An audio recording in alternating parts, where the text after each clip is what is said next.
नमस्कार दोस्तों, मैं नरेंद्र आपका हमारे YouTube चैनल व्याल ट्यूटर्स पे स्वागत करता हूँ। आज हमारी क्लास दोस्तों बहुत ज़्यादा इम्पोर्टेंट है। आज की क्लास में जो हम डिस्कस करने वाले हैं वो है एक्सरसाइज नंबर 3.3 के क्वेश्चन नंबर फर्स्ट के जो 5th नंबर है और 6th नंबर है, और question number second. Question number first का 1 से लेकर 4 तक हम अच्छी तरह कल अपने पिछली वाली क्लासों में कर चुके हैं। आज हमारे बहुत इम्पोर्टेंट, मोस्ट इम्पोर्टेंट मान सकते हो आप इसे, मोस्ट इम्पोर्टेंट है। ये तीनों के तीनों क्वेश्चन आपके एग्जाम्स में आने के बहुत ज़्यादा चांस है। और या अगर आप पिछले सालों के एक बोर्ड के एग्जाम उठाकर देखोगे तो ये तीनों के तीनों क्वेश्चन कहीं ना कहीं आए हुए हैं। इसलिए आज की हमारी क्लास बहुत ज़्यादा इम्पोर्टेंट है। इसलिए आप लोग ये काम करिए कि ज़्यादा से ज़्यादा बच्चों तक इस क्लास को शेयर कर दीजिए, जिससे कि आपको बेनिफिट, हर बच्चा हमारे इस क्लास का बेनिफिट उठा सके और हर बच्चे के हमारे अच्छे से अच्छे नंबर आ सके। जो भी आपका फ्रेंड ग्रुप है, स्टडी ग्रुप है या इंस्टा पर, आप इस क्लास को शेयर कर दीजिए, जिससे कि आपको और आपके दोस्तों को बहुत ज़्यादा बेनिफिट मिल सके। हमने 1 से लेकर 4 तक जो क्वेश्चन नंबर फर्स्ट के थे वो पिछली क्लासों में बहुत अच्छी तरह से कर लिए हैं। अगर जिन भी बच्चों ने हमारे जो पिछले वाले लेक्चर नहीं देखे वो पहले उनको जाकर देखिए। अगर क्योंकि आप वो वीडियो नहीं देखोगे तो आज का वीडियो आपके बिल्कुल भी समझ में नहीं आएगा। बस मुझे आपसे इतनी बात करनी थी। अब हम अपने क्वेश्चन पे चलते हैं, क्योंकि हमारे आज के क्वेश्चन बहुत ज़्यादा इम्पोर्टेंट है और मैं बहुत ही धीरे धीरे आसान तरीके से आपको समझाते हुए चलूँगा। बस हमारा उद्देश्य ये है कि हर बच्चे कैसे 80 में से 80 ला के रहना, ठीक है। इसलिए अगर फिर भी आपको कोई दिक्कत आती है ना तो दोस्तों क्या करा करो, आप कमेंट कर दिया करो, जिससे कि मुझे पता चल जाए कि बच्चों को ये चीज़ समझ में नहीं आई और मैं उन पे काम कर सकूं। और आपको अगर कोई दिक्कत आती है तो वो क्वेश्चन मुझे बता देना, मैं उस क्वेश्चन पर एक अलग सेपरेट वीडियो आपके लिए बना दूंगा। ये मेरा वादा है आपसे। आज हम देख लेते हैं कि जो एक्सरसाइज 3.3 है, और ये सबके सब क्वेश्चन आपको पता है किस विधि से कर रहे हैं हम, प्रतिस्थापन विधि से। ये मैंने पहली वाली पिछली क्लास में बता दिया था कि जो हमारा क्वेश्चन नंबर फर्स्ट है या एक्सरसाइज 3.3 पूरी है वो आपके प्रतिस्थापन विधि से दे रखी है कि इसको प्रतिस्थापन विधि से हल करना है। तो हमारा जो क्वेश्चन नंबर फर्स्ट है उसमें हमारा 5वां नंबर का क्वेश्चन क्या कहता है, उसमें देखते हैं हम। जैसे ये दे रखा है आपके √3y इक्वल में 0, और दूसरी इक्वेशन दे रखी है आपके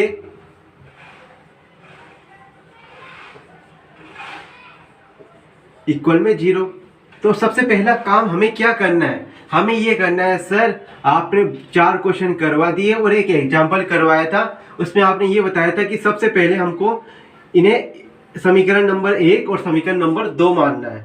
इनके बाद हमें फिर ये करना है कि आप इसमें से या इसमें से समीकरण 1 या 2 किसी को भी ले सकते हो। तो हमने एक छोटा सा काम क्या किया कि हमने समीकरण नंबर 2 को ले लिया।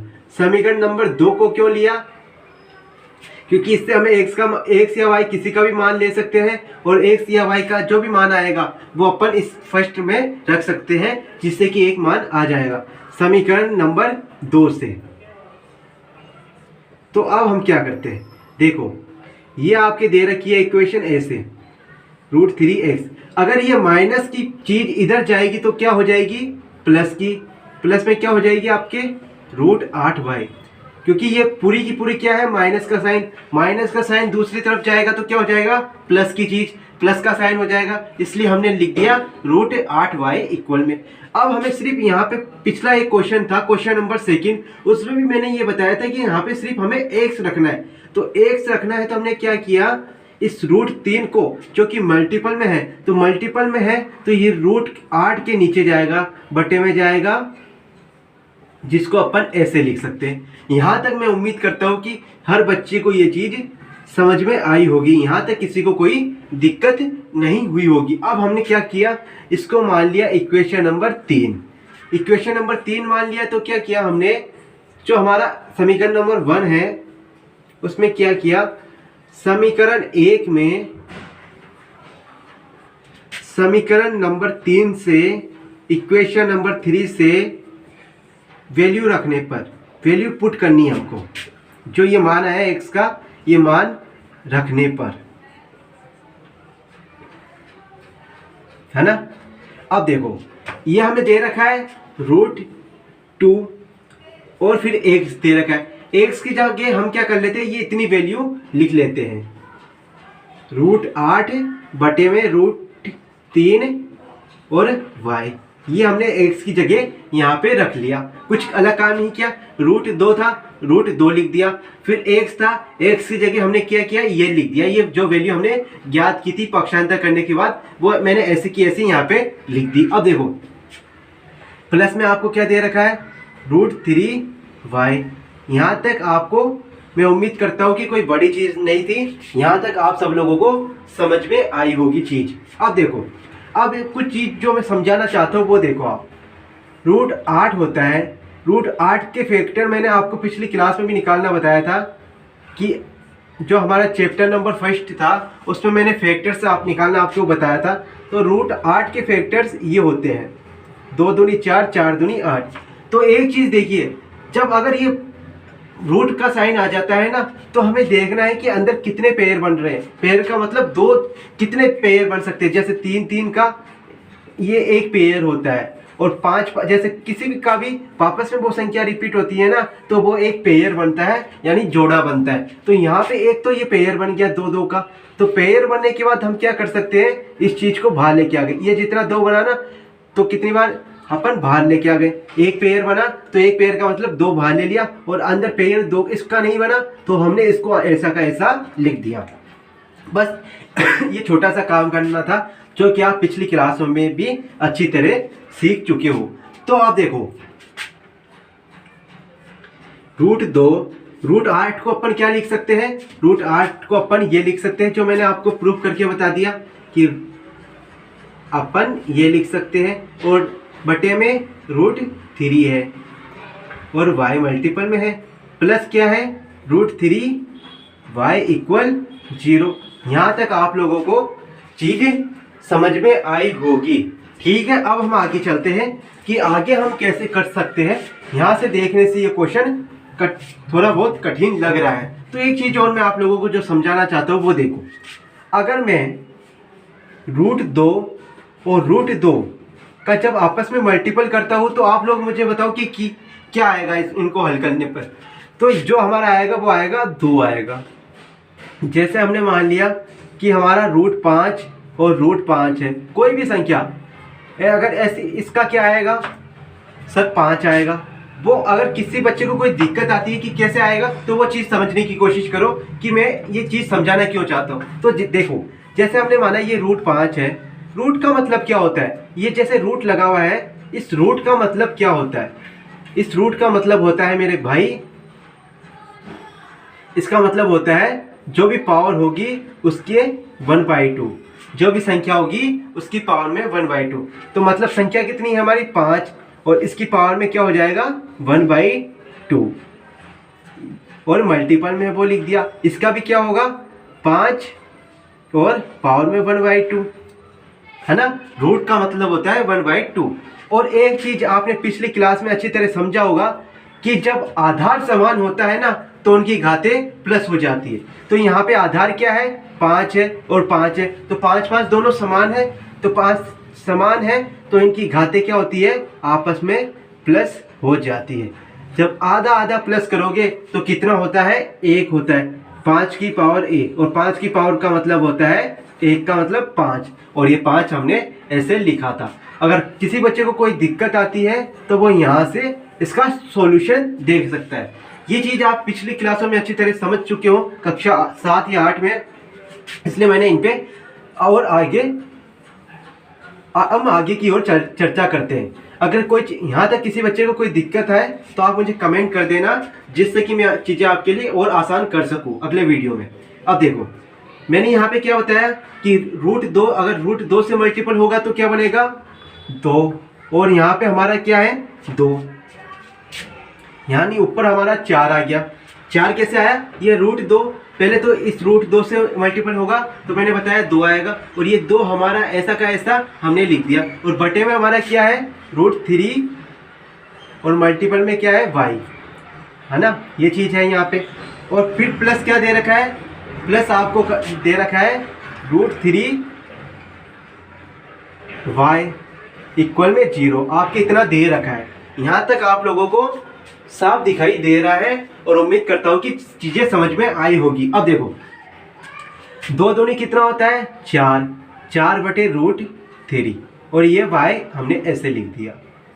अब √3y, यहाँ से अगर मैं एलसीएम लेता हूँ तो √3 आया मेरा, और √3 में जब √3 का भाग देऊंगा तो 1 आएगा। 1 को जब मैंने इस 4y से मल्टीपल किया तो ये आ गया। अब यहाँ पे मेरे पास कुछ भी नहीं है, तो ये √3 है ना, इससे मल्टीपल होगा, और मैंने ये बता दिया है कि √3 और √3 का मल्टीपल क्या होगा, आप लोग मुझे बताओ। तो ये आएगा 3। यहाँ से आपके पास ये चीज़ें आ गई। ये 3 क्यों आया? मैंने ये चीज़ें आपको अच्छी तरह समझा दी है। अब देखो ये 0 आ गया। अब ये क्या है? √3 इस इधर की ओर जाएगा। 0 से कोई भी चीज़ अगर जैसे मान लीजिए 5 मल्टीपल होता है तो क्या आएगा? 0 आएगा। 0 से 11 मल्टीपल होता है तो क्या होता है? 0 आता है। यानी 0 से अगर कोई भी संख्या मल्टीपल में होती है तो वो 0 आता है। ये तो बहुत ही बेसिक सी चीज़ थी। अब देखो 4y + 3y, जब ये √3 इससे मल्टीपल होगा तो कितना आएगा? 0 आ गया। और 4 और 3 7y इक्वल में हमारा 0 है, और y यहाँ तक कोई दिक्कत नहीं आई है। तो 4 और 3 कितने होते हैं? 7y, वो मैंने लिख दिया। अब 7 को मैंने क्या किया कि इस 0 के नीचे लेके गया। अब 0 में अगर 7 का भाग दोगे तो यहाँ से क्या आएगा? y का मान 0 आएगा आपके, यानी y का मान हमारे पास यहाँ से आ गया है। y का मान हमारे पास यहाँ से आ गया है, ठीक है। y का मान हमारे पास यहाँ से आ गया, तो एक काम करते हैं, अगर हम अब y का मान यहाँ पे एक थोड़ी सी चीज़ें मैं रफ कर देता हूँ। यहाँ तक आप लोग लिख चुके होंगे, तो अब हम क्या करते हैं, इस स्टेप के बाद अगला स्टेप हमें यहाँ से करना है। तो y का मान 0 आ गया। y का मान आप समीकरण नंबर 1 में भी लिख सकते हो, 2 में भी लगा सकते हो, और 3 में भी लगा सकते हो। तो y का मान मैंने मान लिया कि यहाँ पे रखता हूँ। y का मान समीकरण नंबर 3 में रखने पर, बहुत इंपॉर्टेंट क्वेश्चन है, इसलिए मैं आपको एक एक चीज यहाँ से समझाते हुए चल रहा हूँ, जिससे कि किसी को कोई दिक्कत ना हो।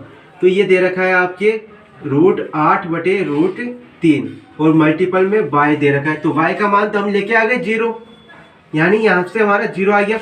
अब जब मैंने चीज बता दी कि 0 को किसी संख्या से मल्टीपल करते हो तो वो हमेशा 0 आती है। यानी आपके जो इस क्वेश्चन के हल है, x के मान भी 0 है और y के मान भी 0 है। ये क्वेश्चन बहुत ज़्यादा इंपॉर्टेंट है, इसलिए मैंने आपको ये क्वेश्चन समझाने में टाइम लिया है, लगभग 13 मिनट लिए हैं, इसलिए क्योंकि बहुत ज़्यादा इंपॉर्टेंट क्वेश्चन है। इसमें कुछ भी नहीं है, वहाँ तक मैंने चीज़ें समझा दी थी। यहाँ तक आप जब हल करते हो तो 2 दूनी 4, 4y आया, और अपॉन में √3 है, √3 प्लस y दे रखा है वो, और बराबर में 0 दे रखा है। अगर यहाँ से मैंने आपको बता दिया लघुत्तम लिया, तो लघुत्तम लिया तो ये तो 4y रह गया, यहाँ पे कुछ भी नहीं है, तो ये √3 इससे मल्टीपल होगा, √3 से मल्टीपल होगा तो 3 आएगा, 3y वो मैंने लिख दिया। यहाँ से मैंने समझा दिया कि ये पक्षांतर होगा तो ये इससे 0 होगा, यहाँ पे ये चीज़ 0 हो गई, और 4 और 3 7y हो गए, y की वैल्यू हमारी यहाँ से 0 आ गई। 0 का हमने मान समीकरण 3 में रखा, तो यहाँ से x की वैल्यू भी हमारे पास 0 आ गई। तो हमारे पास x और जो y के मान थे वो हमारे पास 0 आ गए, यानी दोनों के मान आपके कॉमन है। अब एक अगला क्वेश्चन देख लेते हैं, जिससे कि आपके लिए चीज़ें आसान हो सके। और मैंने लगभग इस एक्सरसाइज के 5 क्वेश्चन पूरी तरह और लगभग टाइम लेकर आपको अच्छी तरह बच्चों को समझ में आ सके उस तरह समझाने की कोशिश की है। ठीक है। अब देखो अगला जो क्वेश्चन क्या है, क्वेश्चन नंबर 6, क्वेश्चन फर्स्ट का क्वेश्चन नंबर 6, वो आपके दे रखा है 3x बटे में 2 - 5y/3 इक्वल में -2,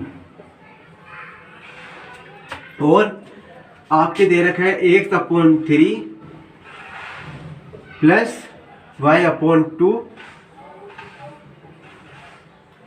और इक्वल में 13/6, यह आपके दे रखा है। तो सबसे पहला काम हमने किया कि इसको इक्वेशन नंबर 1 मान लेते हैं और इसको इक्वेशन नंबर 2 मान लेते हैं। और जैसे हमने क्वेश्चन में जो लाइन दे रखी है कि दिए गए रैखिक समीकरण युग्मों को हल कीजिए, तो हमें सबसे पहले तो इनको रैखिक समीकरण बनाना है। तो हम क्या करते हैं कि समीकरण 1 व 2 को हल करने पर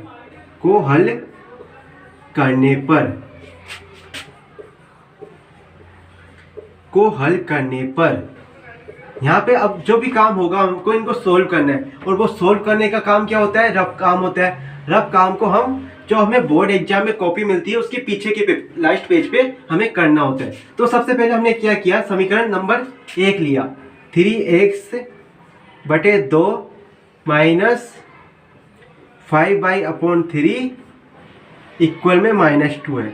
तो इसको हमें सोल्व करना है, यानी हल करना है। तो हल किया तो सबसे पहला काम मैंने ये किया कि इनका लघुत्तम लिया। लघुत्तम लेना सब लोगों को आता है।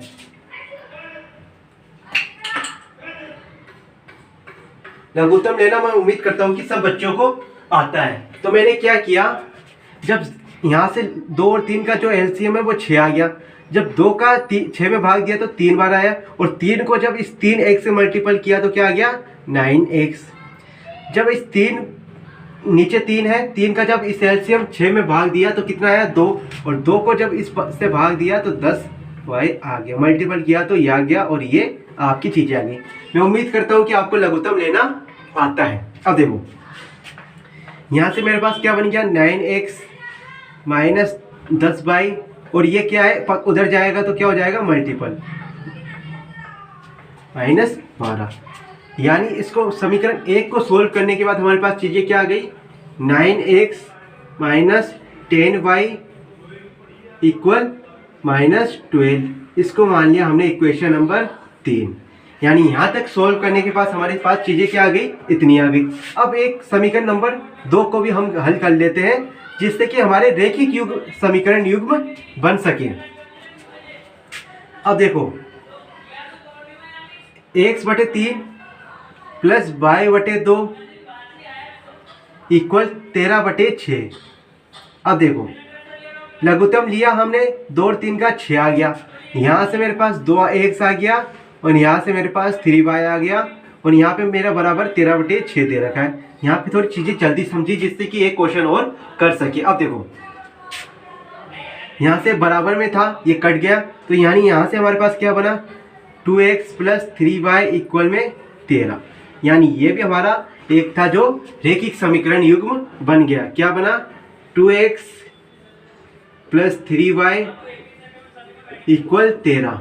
यानी ये जो इक्वेशन नंबर 3 और 4 है वो आपके रैखिक समीकरण युग्म की बन चुकी है। अब क्या करना है, अब दोस्तों अगर मैंने 5 क्वेश्चन आपको अच्छी तरह पिछले वाले करवाए हैं क्वेश्चन नंबर 1 के, उनकी तरह आपको ये क्वेश्चन करना है, क्योंकि ये क्वेश्चन अब आपके लिए बहुत आसान हो चुका है। तो मैंने क्या सोचा है कि अगर ये क्वेश्चन मैं आपको होमवर्क के लिए दे दूं तो आपकी एक क्वेश्चन की अच्छी तरह प्रैक्टिस हो सकेगी। यहाँ तक ये क्वेश्चन दे रखा था, यहाँ पे थोड़ा कठिन था, तो इसको मैंने क्या किया, आसान कर दिया। यहाँ तक चीजें आपको समझ में आई। इसके बाद आपको x और y की मान ज्ञात करने हैं, जैसे पिछले वाले 5 क्वेश्चन किए थे हमने, उनकी तरह हमें आगे ये क्वेश्चन करना है। तो इसलिए ये क्वेश्चन मैंने आपकी प्रैक्टिस के लिए होमवर्क में दे दिया। आप इसकी स्क्रीनशॉट ले लीजिए, और हम अगले क्वेश्चन पे चलते हैं कि अगले क्वेश्चन को हमें क्या करना है। आप स्क्रीनशॉट ले लीजिए, ठीक है। अगर स्क्रीनशॉट ले लिया है तो हम आगे की ओर चलते हैं। क्वेश्चन नंबर 2 क्या कहता है उस पर हमारी क्लास की चर्चा करते हैं। क्वेश्चन नंबर 1 लगभग हमारा पूरी तरह क्लियर हो चुका है। अगर इस क्वेश्चन में किसी बच्चे को कोई दिक्कत आती है तो मुझे कमेंट कर देना, जिससे कि मैं ये क्वेश्चन आपको आगे करवा सकूं, क्योंकि ये क्वेश्चन मैंने आपके लिए होमवर्क के लिए दिया है और प्रैक्टिस, जिससे कि आपकी प्रैक्टिस हो सके। अब देखो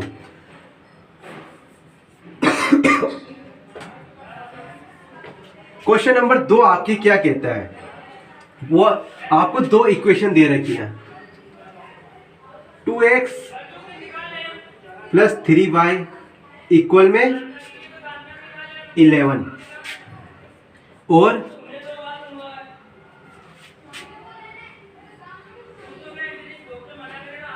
2x माइनस 4y इक्वल -24। यह आपको दो इक्वेशन दे रखी है। पहली इक्वेशन दे रखी है 2x प्लस 3y इक्वल में 11, 2x माइनस 4y इक्वल में -24। ये आपको दो इक्वेशन दे रखी है। बस हमें सिर्फ एक काम करना है कि प्रतिस्थापन विधि से हल करना है। तो ये तो आपके लिए आसान काम था और बाद में लेकिन थोड़ा सा काम कठिन यहाँ से कर दिया कि m के लिए वह मान ज्ञात कीजिए जो आपको दे रखी है। हमें m का मान ज्ञात करना है जो आपके लिए एक समीकरण दे रखी है, y इक्वल mx प्लस 3, यह आपको दे रखा है। तो ये क्वेश्चन आपके लिए बहुत ज़्यादा कठिन हो गया यहाँ से ये लाइन देने के बाद। लेकिन भाई अगर मेरी ये क्लास आखिरी तक अगर आप देख लोगे ना तो ये क्वेश्चन आपके लिए बहुत आसान है। और भाई ये क्वेश्चन आने के लगभग 99 चांस है, 99% चांस है क्योंकि बहुत ज़्यादा इंपॉर्टेंट है ये क्वेश्चन और अच्छा क्वेश्चन है।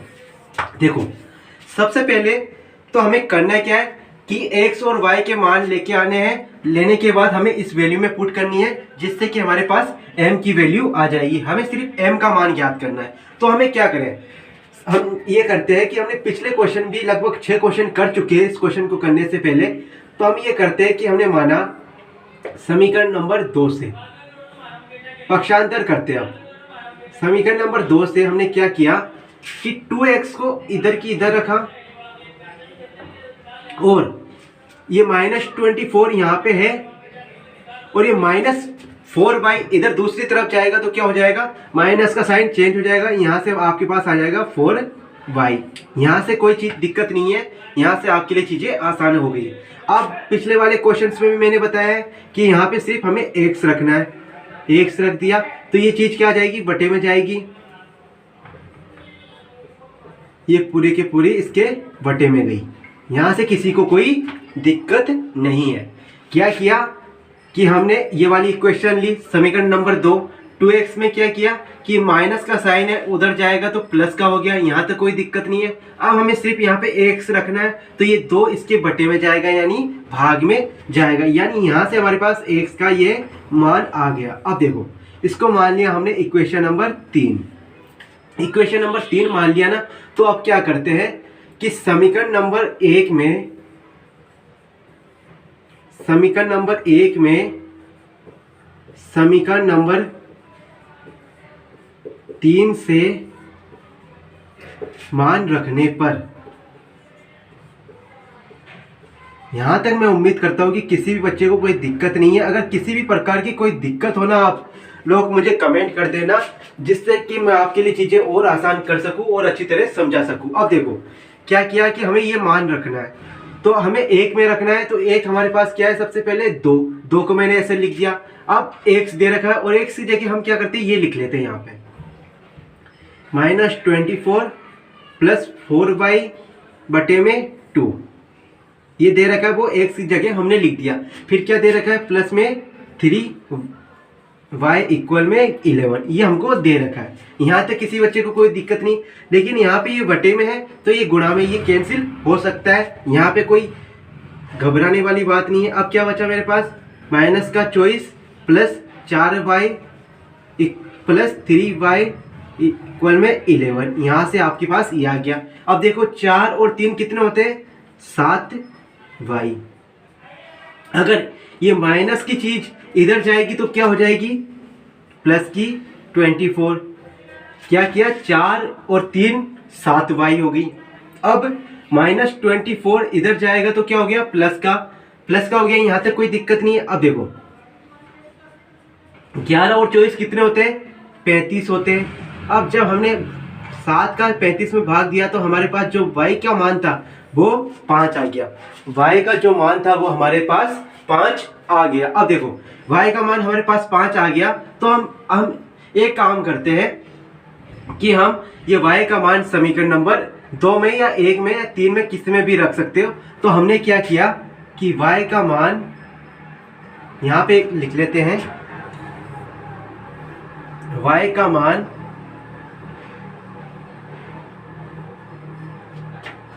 समीकरण 1 में रखने पर 1 में रखते हैं तो क्या करते हैं, 2x ऐसा दे रखा है वो लिख लेते हैं, प्लस 3 y की वैल्यू हमने क्या ज्ञात की 5, तो y की जगह हमने यहाँ से ये लिख दिया, और बराबर में हमको 11 दे रखा है वो लिख दिया, कुछ नहीं किया। ये वाली इक्वेशन थी, 2x लिख दिया, प्लस 3 था 3 लिख दिया, और y की वैल्यू हमने ज्ञात कर ली 5 है वो 5 लिख दिया। तो अब देखो 2x प्लस 3 पंजे 15 बराबर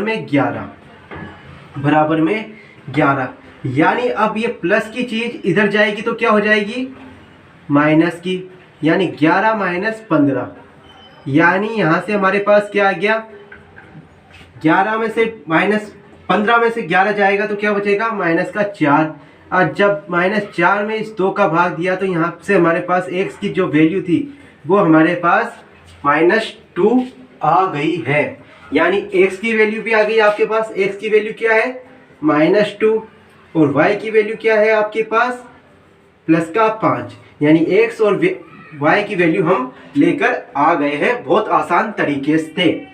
यहाँ तक उम्मीद करता हूँ कि किसी भी बच्चे को कोई दिक्कत नहीं आई है, क्योंकि हमने लगभग पिछले वाले 6 क्वेश्चन इसी तरीके से किए हैं। यहाँ तक किसी को भी कोई दिक्कत नहीं आनी चाहिए। अब देखो हम x और y का मान लेकर आ गए हैं, तो अब हमें m का मान ज्ञात करना है। m का मान कैसे ज्ञात करना है, तो आपको इस इक्वेशन में रखना है। तो अब हमें दे रखा है y इक्वल mx प्लस 3, तो y का की जगह हम मान रखते हैं, y की वैल्यू क्या है हमारे पास 5 वो लिख दिया। अब हमें m का कुछ भी नहीं दे रखा, m को ऐसा का ऐसा लिख दिया, लेकिन x की जगह हमें -2 दे रखा है, तो हमने क्या किया x की जगह -2 लिख दिया प्लस 3, ये 3 आ गया। यहाँ तक किसी भी बच्चे को कोई दिक्कत नहीं आनी चाहिए। तो एक चीज़ मुझे यहाँ से साफ दिखाई दे रही है, ये जब इससे मल्टीपल होगा तो माइनस का 2m हो जाएगा और ये प्लस का 3। यहाँ से एक चीज़ दिखाई दे रही है कि ये प्लस का 3 अगर इधर आ जाए तो क्या हो जाएगा, प्लस का इधर आ जाएगा तो माइनस का हो जाएगा माइनस का 3, और यहाँ से मेरे पास क्या बचा माइनस का 2m, और यहाँ से मेरे पास क्या हो गया, अब 5 में से 3 गए तो 2 हो गए, यानी जब अब m की जो वैल्यू थी वो मेरे पास 1 आ गई है। यानी सर हम तो x और y की वैल्यू भी लेकर आ गए हैं और m की वैल्यू भी लेकर आ गए, 2 से जो 2 ये कैंसिल होगा तो m की जो वैल्यू थी वो हमारे पास -1 आ जाएगी। ठीक है यहाँ तक उम्मीद करता हूँ कि किसी भी बच्चे को कोई दिक्कत नहीं हुई होगी। क्वेश्चन बहुत इंपॉर्टेंट है, आप इसको स्टार मार्क कर लीजिएगा, क्योंकि ये क्वेश्चन बहुत ज़्यादा इंपॉर्टेंट है, आपके आने के बहुत ज़्यादा चांस है। यहाँ तक क्या किया 5 - 3 चीज़ों को मैं थोड़ा सा और आसान कर देता हूँ, क्योंकि यहाँ से किसी बच्चे को दिक्कत आ रही होगी। अब देखो यहाँ तक तो आप लोग समझ चुके हो, 5 में से 3 जाएगा तो कितना बचा 2, और यहाँ पे माइनस का 2m है, माइनस का 2m है, यानी ये जब माइनस का 2m मल्टीपल में है m के तो क्या करेगा, ये इसके बटे में जाएगा, बटे में जाएगा तो ये 2 इसके बटे में जाएगा, तो यहाँ से चीज़ें जब कैंसिल करोगे तो यहाँ से जो आपके पास m की वैल्यू है वो -1 आ जाएगी। अब ठीक है, अब किसी बच्चे को कोई दिक्कत नहीं है। ठीक है, हम x और y की वैल्यू लेकर आ गए। x और y की वैल्यू लेने के बाद हमने y इक्वल mx प्लस 3 में रख दिया, जिससे कि हमारे पास m की वैल्यू आ गई है। यहाँ तक किसी भी बच्चे को अगर कोई दिक्कत हो तो आप मुझे कमेंट कर देना, जिससे कि मैं अगली क्लास में आपको और आसान तरीके से इन चीज़ों को स्पष्ट कर सकूँ। ठीक है, आज हमारी क्लास का टाइम खत्म हो गया। आज की क्लास को हम यहीं तक रखते हैं। आज की क्लास में हमने बहुत इंपॉर्टेंट क्वेश्चन समझे, और जो तीनों क्वेश्चन थे वो आपकी परीक्षा की दृष्टि से बहुत ज़्यादा उपयोगी थे और उनके आने के चांस बहुत ज़्यादा है। अगर बच्चों आपको मेरी ये आज की क्लास पसंद आई है तो बस आप इतना सा काम करना कि आप ज़्यादा से ज़्यादा बच्चों तक शेयर करना, जिससे कि मेरी ये इन क्लासों का जो आपके दोस्त होते हैं, कई गरीब फैमिली से भी होते हैं जिनके माता पिता की इतनी तनख्वाह नहीं होती कि वो अपने बच्चों को अच्छी अच्छी स्कूलों में भेज सके, अच्छे कोचिंग सेंटर्स में भेज सके, अच्छे ट्यूटर के पास भेज सके। उनके पास इतना पैसा नहीं होता। इसलिए बस आप लोग इतना धर्म का काम कर दीजिए उन बच्चों के लिए, जो चीज़ आपको फ्री ऑफ कॉस्ट मिल रही है आप उन बच्चों को दे सके, जिससे कि क्या होगा, आपको भी बेनिफिट होगा, उनकी जो दुआ है वो आपके लिए काम कर पाएगी कभी ना कभी। कि मेरे उस दोस्त ने मुझे ये सर की क्लास बताई थी जिससे मुझे बेनिफिट हुआ और मेरे दोस्त को भी भगवान बेनिफिट हो, ये उस बच्चे की आपको दुआ होगी। ठीक है, इसलिए बस आपको ये करना है, ज़्यादा से ज़्यादा बच्चों तक शेयर करना है, और अगर हमारी वीडियोस पसंद आ रहे हैं तो आप इन्हें लाइक कर दीजिए। ठीक है, और जो भी हमारे BY ट्यूटर्स में नए हैं वो हमारे चैनल को सब्सक्राइब कर लीजिए, जिससे कि क्या होगा, आपको हमारी जो क्लास अपलोड होगी उसकी तुरंत सूचना मिल जाएगी, है ना। अगर मैंने एक चीज़ और आपको बता दी है कि अगर आपको PDF और नोट्स चाहिए हमारे, तो आप हमें टेलीग्राम और इंस्टा पर ज्वाइन कर लीजिए, जिससे कि मैं आपको वहाँ पे अपने PDF और नोट्स उपलब्ध करा सकूँ। ठीक है, इसी के साथ मैं आज की क्लास की समाप्ति करता हूँ। जय हिंद, जय भारत।